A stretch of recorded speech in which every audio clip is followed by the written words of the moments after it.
আসসালামু আলাইকুম। অনেকদিন ধরে বেশ কিছু কনটেন্ট নিয়ে দেখতেছিলাম। আচ্ছা, আমাদের কি কখনো মনে হয় না যে বাংলাদেশে কেন আমাদের স্কুল কলেজের শিক্ষা ব্যবস্থাতে গাড়ি আবিষ্কার করা শেখানো হয় এবং গাড়ি কি আবিষ্কার করেছে সেগুলো মুখস্থ করে শেখানো হয় এবং সেইটা মুখস্থ করে বিসিএস ক্যাডারদের বছরের পর বছর পড়াশোনা করে। আগামী দিনগুলোতে এমন একটা দিন আসতেছে যারা প্যারেন্টস বাবা মা আছে খুব বিপদে পড়বে ছেলে মেয়েদেরকে নিয়ে। কারণ বাংলাদেশের যে প্রাতিষ্ঠানিক শিক্ষা, এই শিক্ষা দিয়ে গ্লোবাল ইন্ডাস্ট্রিতে কোনোভাবে টিকে থাকা যাবে না। এখনো সেই ২০০ বছর পুরনো শিক্ষা ব্যবস্থাতে বাংলাদেশ কন্টিনিউ চলছে। শিক্ষা ব্যবস্থাতে বিশেষ করে বাংলাদেশে প্রায় ২৭ লক্ষ বেকার, তার মধ্যে প্রায় ৭ থেকে ৮ লক্ষ হচ্ছে গ্রাজুয়েট বেকার। এই যদি হয় সমাজ ও শিক্ষাক্ষেত্রে চিত্র, তখন তো শিক্ষার্থীরা শিক্ষাভিমুখ হয়ে টিকটক তো বানাবে। কারণ সেখান থেকে ইজিলি ডলার কামাই করা যাচ্ছে।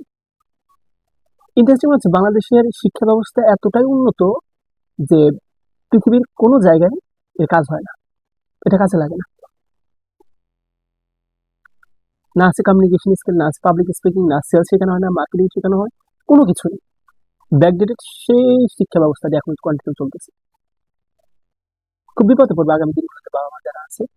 সিজিবি প্রয়োজন, এটাকে বলে এভিডেন্স অফ নলেজ। প্রাতিষ্ঠানিক শিক্ষা প্রয়োজন, বাট এই শিক্ষার কারিকুলামটা চেঞ্জ করতে হবে, এর স্ট্রাকচারটা পরিবর্তন করতে হবে, এর মডিউলটা পরিবর্তন করতে হবে।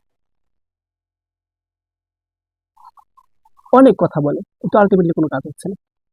আমি বলবো যারা আমার বিশেষ করে সোশ্যাল সাইটে যুক্ত আছেন, এই প্রাতিষ্ঠানিক শিক্ষার বাইরে গিয়েও উন্মুক্ত চিন্তা করে শিখতে হবে। গ্লোবাল ইন্ডাস্ট্রিতে কোনগুলো নিয়ে কাজ করে, গ্লোবাল ইকোনমিক সিস্টেমটার স্ট্রাকচারটা কেমন, কিভাবে এগুলো পরিচালিত বা নিয়ন্ত্রিত হয়, এগুলো জানতে হবে।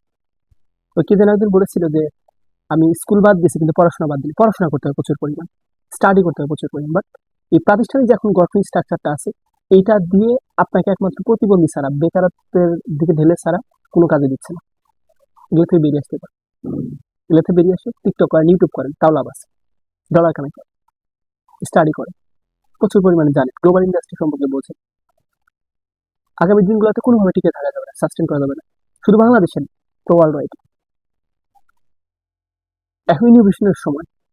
এই সময়টাতে যদি আপনি নিজের স্ট্রাকচারটা তৈরি না করতে পারেন, এর চেয়ে গোল্ডেন টাইম আপনি আর পাবেন না। যেটাই করেন এখন থেকে করেন, প্রাতিষ্ঠানিক শিক্ষার বাইরে এসে চিন্তা করেন। কারণ এখানে যা শেখানো হয় এটা আপনাকে একমাত্র প্রতিবন্ধী ছাড়া কিছু করবে না, বেকার ছাড়া কিছু করবে না।